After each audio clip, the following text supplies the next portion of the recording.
오늘 하나님께서 우리에게 주시는 말씀은 누가복음 9장 33절에서 36절까지 말씀입니다. 신약성경 누가복음 9장 33절에서 36절까지 말씀, 저와 여러분들이 한 절씩 교독하시고 마지막 절 36절은 함께 읽도록 하겠습니다. 두 사람이 떠날 때에 베드로가 예수께 여짜오되 주여, 우리가 여기 있는 것이 좋사오니 우리가 초막 셋을 짓되 하나는 주를 위하여, 하나는 모세를 위하여, 하나는 엘리야를 위하여 하사이다 하되 자기가 하는 말을 자기도 알지 못하더라. 이 말할 즈음에 구름이 와서 그들을 덮는지라. 구름 속으로 들어갈 때에 그들이 무서워하더니 구름 속에서 소리가 나서 이르되 이는 나의 아들 곧 택함을 받은 자니 너희는 그의 말을 들으라 하고, 소리가 그침에 오직 예수만 보이더라. 제자들이 잠잠하여 그 본 것을 무엇이든지 그때에는 아무에게도 이르지 아니하니라. 아멘. 잠시 말씀을 위해 기도하겠습니다. 살아계셔서 역사하시는 하나님 아버지, 오늘 수요 저녁 예배 가운데 이렇게 우리 한 사람 한 사람 귀한 성도님들 불러주시고 함께 모여 거룩한 하나님을 찬양하고 또 예배하고 또 하나님의 말씀을 듣고 믿음으로 결단할 수 있는 시간 허락하여 주셔서 감사와 영광을 올려드립니다. 세상 속에 분주하게 살다가 하나님 주님의 보좌 앞에 나왔지만 하나님, 오늘 보좌에서 흘러내리는 생수의 강물이 이곳을 덮게 하여 주시고 성령의 충만한 은혜가 드러나는 귀하고 복된 시간 될 수 있도록 역사하여 주시옵소서. 이 시간 오직 예수님만 영광 받으시고 오직 예수님만 드러나는 아름답고 복된 예배 될 수 있도록 축복하여 주시옵소서. 그렇게 행하실 주님 감사드리며 사랑이 많으신 예수 그리스도의 이름으로 기도하옵나이다. 아멘. 오늘 수요 저녁 예배 가운데에 오신 한 분 한 분을 주님의 이름으로 축복합니다. 저는 오늘 본문의 말씀을 가지고 결국 답은 본질이다 라는 제목으로 잠시 은혜를 나누도록 하겠습니다. 자, 오늘 본문은 변화산에서 일어난 사건을 기록하고 있는데요. 이 사건은 베드로의 신앙 고백이 있고 8일쯤 지났을 때 발생한 이야기입니다. 자, 특이한 점은 예수님께서 변화산에 오르실 때 모든 제자를 대동하신 것이 아니라 베드로와 야고보와 요한만 따로 데리고 오르셨다는 사실입니다. 이 사건뿐만 아니라 이후에도 회당장 야이로의 딸을 살리실 때나 또 겟세마나에서 기도하실 때에도 이 세 명의 제자만 따로 데리고 가셨습니다. 왜 그러셨을까요? 흔히 우리는 예수님께서 특별히 이 세 명의 제자들을 사랑하셨고 편애하셨다고 생각을 하는데 사실 그렇지가 않습니다. 예수님께서 그들을 따로 데리고 다니신 이유는 이 세 명의 제자가 특별히 감당해야 할 사명이 있었기 때문입니다. 다른 제자들이 감당해야 할 사명보다 더 큰 은혜가 필요했기 때문에 그들을 따로 훈련시키신 것이거든요.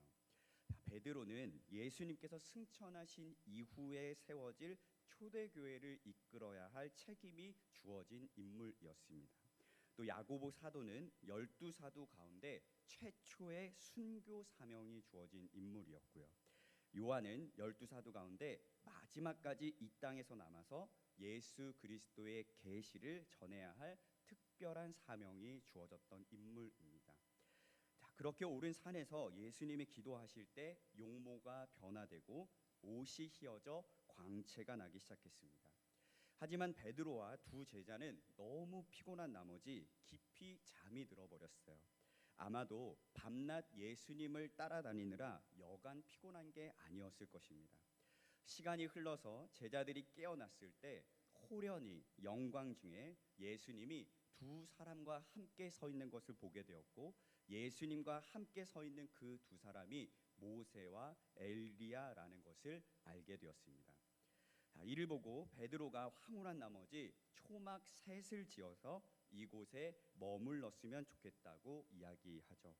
이런 베드로의 제안은 사실 허무맹랑한 제안은 아니었습니다.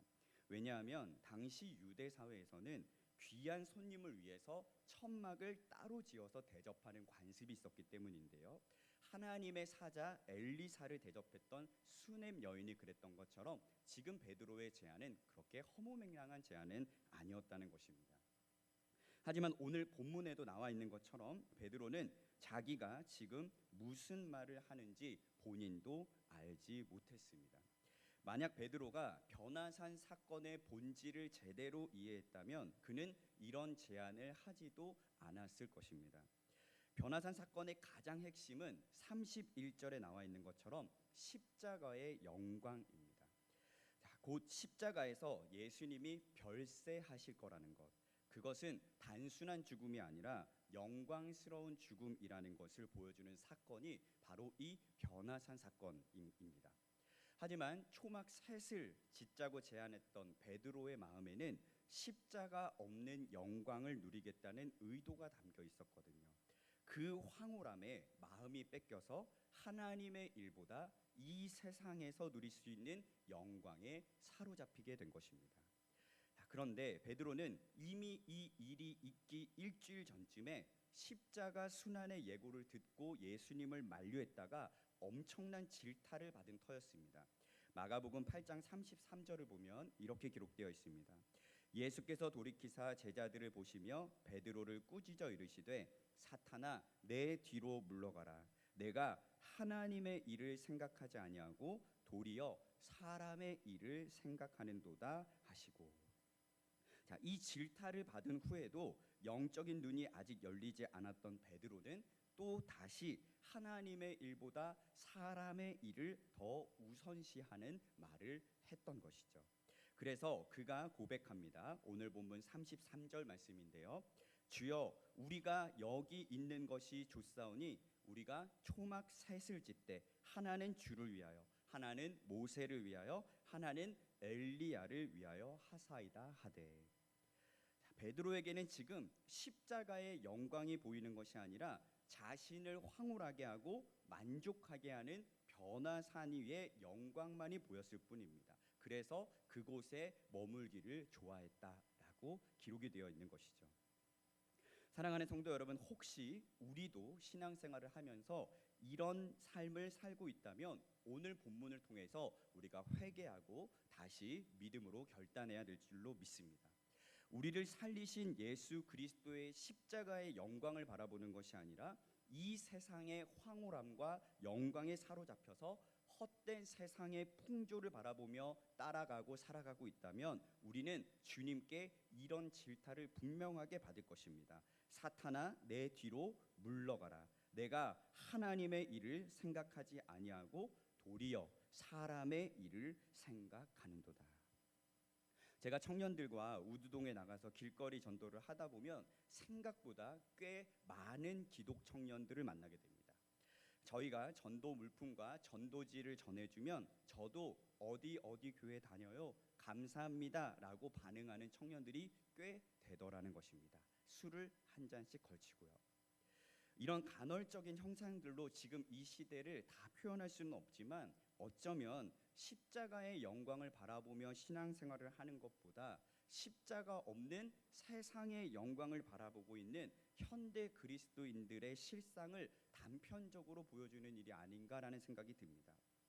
여러분, 우리는 어떤가요? 십자가 없는 영광, 우리를 황홀하게 하는 변화산의 영광에만 사로잡혀서 진짜 우리가 쫓아가야 할 본질을 놓치고 있지는 않은지 돌아봐야 할 것입니다. 만약 그렇다면 오늘 본문의 말씀을 통해 다시 한번 본질을 붙들고 믿음으로 일어설 수 있는 우리 사랑하는 귀한 성도님들의 삶이 되실 수 있기를 주님의 이름으로 간절히 축원합니다.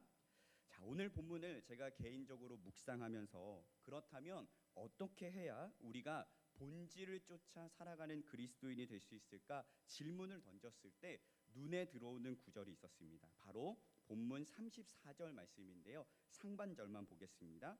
이 말 할 즈음에 구름이 와서 그들을 덮는지라 라고 기록이 되어 있어요. 자, 그냥 보면 그다지 특별한 본문은 아닌 것 같은데 제가 묵상을 하다 보니까 본질을 붙들기 위한 첫 출발이 바로 이 구절이라는 마음이 들었습니다. 구름이 와서 그들을 덮는지라. 자, 여기에서 그들은 모세와 엘리야입니다. 그들은 예수님과 말씀을 나눈 후에 곧바로 구름 속으로 사라졌습니다. 중요한 것은 원문을 보니까 그들이 구름 속으로 스스로 사라졌다는 사실입니다. 자, 무슨 의미일까요? 모세와 엘리야는 가려져야 하는 존재이고 진짜 드러나야 할 존재가 있다는 것입니다. 누구일까요? 바로 예수 그리스도라는 겁니다. 여러분도 아시다시피 이 모세와 엘리야는 유대인에게 신하와 같은 인물입니다. 이 두 사람은 지도자와 선지자를 대표하고 그야말로 유대 사람들에게 추앙받던 인물이었거든요. 예수님께서 공생의 사역을 할 때에도 모세는 유대인에게 하나님 다음 위치에 있는 인물이었습니다. 그래서 사람들이 모세의 자리에 앉는 것을 가장 자랑스럽게 생각할 정도였으니까 그 위치와 영향력이 어마무시했던 것이죠. 자, 엘리야는 어떨까요? 그는 능력 있는 선지자의 대표로 꼽히는 인물입니다. 그래서 사람들이 예수님이 행하시는 능력을 보고 엘리야가 다시 재림했다고 착각할 정도였으니까 그 위치, 영향력, 그가 행하는 모든 일들이 유대 사회, 유대 사람들에게 얼마나 많은 영향력을 미쳤는지 알 수 있습니다. 자, 만약 이 두 사람이 예수님을 따라서 변화산에 내려와 십자가를 예수님이 지실 때까지 그 사역을 도왔다면 어떤 일이 벌어졌을까요? 아마도 사람들이 모세와 엘리야를 쫓아다니느라 예수님은 뒷전이었을 것입니다. 하지만 그들은 그저 예수님의 종일 뿐이었습니다. 그들이 전한 율법과 예언은 예수님께서 전하신 복음의 그림자에 불과했거든요. 그들은 구름 속으로 사라져서 드러나지 않아야 할 존재이지만 예수님은 영원토록 만왕의 왕이 되셔서 찬송과 높임을 받으시는 영광의 주가 되셔야 한다는 사실을 오늘 변화산 사건을 통해서 우리가 꼭 기억해야 할 것입니다. 그래서 우리는 신앙생활을 하면서 예수님보다 절대로 앞서면 안 되는 것입니다. 예수님보다 더 드러나서도 안 되는 것입니다. 십자가 없는 영광, 고난이 없는 영광에 도취되어서는 안 된다는 것을 오늘 말씀을 통해서 우리가 기억해야 합니다. 우리에게 필요한 진짜 본질적인 믿음은 오직 이것뿐입니다. 오늘 본문 9장 36절 말씀입니다. 소리가 그침에 오직 예수만 보이더라. 여러분, 오직 예수님만 보이는 것, 오직 예수님만 드러나는 것, 오직 예수님만 영광 받으시는 것, 오직 예수님만 사랑하는 것이 우리 믿음의 본질이 되어야 할 줄로 믿습니다. 오늘 이곳에 모인 우리 사랑하는 탑동교회 성도님들이 오직 예수님을 드러내고 있는지, 오직 예수님만 사랑하고 있는지, 오직 예수님만 바라보며 신앙생활하고 있는지 점검해 보셨으면 좋겠습니다. 혹여나 예수님의 영광보다 내 영광이 드러나고 예수님의 이름보다 내 이름이 앞서 있다면 오늘 본문을 통해서 다시 예수님을 바라보는 눈이 열려야 할 줄로 믿습니다. 얼마 전 제가 쉬는 날에 오랜만에 집에 앉아 있는데 문득 제 동기 목사님들이 어떻게 사역하고 있는지 너무 궁금해졌습니다. 그래서 사역하고 있는 교회 홈페이지에도 한번 들어가 보고 또 유튜브에서 동기 목사님들 설교를 찾아서 들어보기도 했습니다. 가벼운 마음으로 시작했다가 굉장히 오랜 시간을 집중해서 제가 들었는데요. 쭉 들어보니까 제가 생각한 것보다 동기 목사님들이 각자의 자리에서 사역을 정말 멋지게 감당하고 있다는 생각이 들어서 참 도전을 많이 받았습니다. 그 중에서 한 친구 목사님의 설교를 듣는데 굉장히 울컥했습니다. 이 친구 목사님은 지금 8년째 상가 교회에서 목회를 하고 있습니다. 한 교회에 초청을 받아서 설교를 하게 되었는데요. 그 설교에서 이런 이야기를 하더라고요. 자신이 함께 기도하고 교제하는 93세 할머니 권사님이 계시는데 어느 날 이 친구 목사님에게 이렇게 물어보더래요. 목사님, 요즘 교회 생활은 어때요? 네, 권사님, 너무 은혜롭게 예배 잘 드리고 있습니다. 그러면 성도는 몇 명 모여요? 이러이러하게 몇 명 모이고 있습니다. 아이고, 교회가 그렇게 초라해서 어째요? 목사님 8년 계셨으면 부흥해야지, 부흥. 언제까지 상가교회에 있을 거예요? 라고 이야기하셨다는 거예요. 물론 이 권사님이 걱정되고 사랑하는 마음으로 말씀하셨겠지만 이 친구 목사님에게는 정말 전곡을 찌르는 이야기였어요. 왜냐하면 친구 목사님이 목회하는 교회 성도가 그렇게 많지가 않거든요. 그러면서 그곳에 모인 성도님들에게 이 친구 목사님이 이렇게 질문을 했습니다. 성도님들에게 묻습니다. 저희 교회는 부흥한 교회입니까? 아니면 아직까지 초라한 교회입니까? 하나님 나라는 사람의 많고 적음이 아니라 우리의 형편이 나음과 적음이 아니라 우리 삶의 자리에서 얼마나 주님과 친밀함을 가지고 동행하며 살아가고 있는가가 중요한 것입니다. 이 이야기를 듣는데 제가 울컥하기도 하고 제 친구 목사님이 참 멋지다는 생각도 했습니다. 그러면서 제 목회도 한번 돌아보게 되었어요. 나는 지금 제대로 목회하고 있는가? 나는 주님께서 명령하신 그 길을 제대로 걸어가고 있는가? 우리가 신앙생활을 하다 보면 예수님을 향한 초점이 흐려질 때가 있습니다. 본질도 중요하지만 형식도 중요한 거 아닌가? 그저 내가 행복하게 신앙생활하는 것이 정상이 아닌가 하는 착각이 들 때가 있습니다.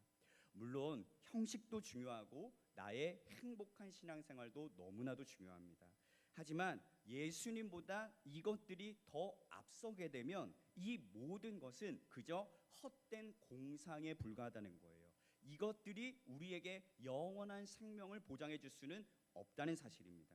하지만 우리의 소망 되신 예수 그리스도만을 바라보고 그분을 따라가기 위해 내 자신을 쳐서 복종시키는 삶은 세상이 줄 수 없는 진정한 평안과 행복을 줄 수 있다는 사실을 우리는 꼭 알아야 합니다.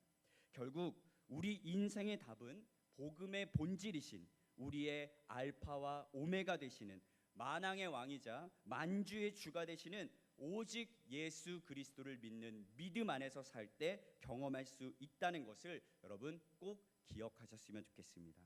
이 영적인 진리를 깨달았던 사도 바울은 이렇게 고백했습니다. 이것이 저와 여러분들의 고백이 되었으면 좋겠습니다. 갈라디아서 2장 20절 말씀인데요. 우리 한 목소리로 같이 좀 고백해 보도록 하겠습니다. 시작. 내가 그리스도와 함께 십자가에 못 박혔나니 그런즉 이제는 내가 사는 것이 아니요 오직 내 안에 그리스도께서 사시는 것이라. 이제 내가 육체 가운데 사는 것은 나를 사랑하사 나를 위하여 자기 자신을 버리신 하나님의 아들을 믿는 믿음 안에서 사는 것이라. 아멘. 사랑하는 답동교회 성도 여러분, 본질을 지키는 것은 불편한 것입니다. 편할 수가 없어요. 결코 쉬운 일이 아닙니다. 너무 어려운 일이기도 합니다. 그럼에도 불구하고 그 끝은 결국 승리와 영광이라는 것을 여러분 우리가 꼭 기억합시다. 그래서 우리는 늘 점검해야 됩니다. 또 결단해야 됩니다. 내 마음의 중심이 어디로 향하고 있는지 늘 내 영적인 상태를 점검해야 돼요. 세상의 헛된 화려함에 속아서 능력 없는 껍데기 신앙인으로 살아가지 않도록 우리는 예수님 안에 늘 머물러 있어야 합니다. 예수님을 바라보는 삶은 겉은 조금 초라해 보이고 부족해 보여도 예수님을 향한 마음의 중심을 잃지 않는 삶이 될 때 우리의 삶은 가장 아름답고 복되고 행복한 삶이 될 수 있다고 믿습니다. 오늘 누가복음 9장 말씀 변화산 사건을 통해서 우리에게 주시는 메시지를 통해 이곳에 모여있는 우리 사랑하는 귀한 탑동교회 모든 성도님들이 오직 예수님만 드러내고 오직 예수님만 바라보고 오직 예수님의 영광만 드러내는 귀하고 복된 하나님의 종들이 되셔서 아름답고 복된 하나님의 나라를 이루어가는 귀하고 복된 종들이 다 될 수 있기를 주님의 이름으로 간절히 축원합니다. 기도하겠습니다.